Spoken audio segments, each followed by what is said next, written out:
Saint Barlaam rapporte une histoire étonnante qui se serait passée jadis en Grèce. Dans une certaine ville, les habitants avaient de coutume d'élire un roi nouveau chaque année, et toujours un étranger, ignorant de leurs mœurs et de leurs lois. Ils pensaient, dans leur folie, qu'un tel changement les rendrait plus heureux. Le roi élu goûtait alors tous les plaisirs du pouvoir. La gloire, les festins, les honneurs, mais lorsque l'année s'achevait, le peuple se saisissait de lui, le dépouillait de ses vêtements royaux et le jetait sur une île déserte sans nourriture ni secours, où il périssait misérablement. Ainsi moururent, année après année, des rois éphémères qui n'avaient songé qu'à leur plaisir. Mais un jour, un roi plus sage fut élu.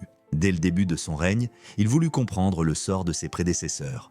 Par des dons généreux, il gagna la confiance de certains habitants et apprit enfin le secret de cette coutume cruelle. Alors, discrètement, il prépara son salut. Durant toute l'année, il fit transporter des vivres, des armes et des embarcations vers l'île du bannissement. Quand le temps vint et que le peuple le fit partir, il fut déposé sur l'île comme les autres. Mais là, au lieu du désert et de la mort, il trouva tout ce qu'il y avait envoyé. Il se réembarqua, revint dans la capitale, punit les traîtres et régna ensuite longtemps et paisiblement. Cette parabole est claire. Les rois imprudents, qui s'abandonnaient au plaisir pour finir dans la misère, sont l'image de ceux qui vivent sans penser à leur fin, attachés aux biens de la terre, et que la mort surprend les mains vides. Mais le roi sage, lui, représente celui qui emploie sa vie à préparer son éternité, celui qui envoie d'avance ses trésors, non sur une île mais au ciel, par la prière, les bonnes œuvres, la charité et la foi.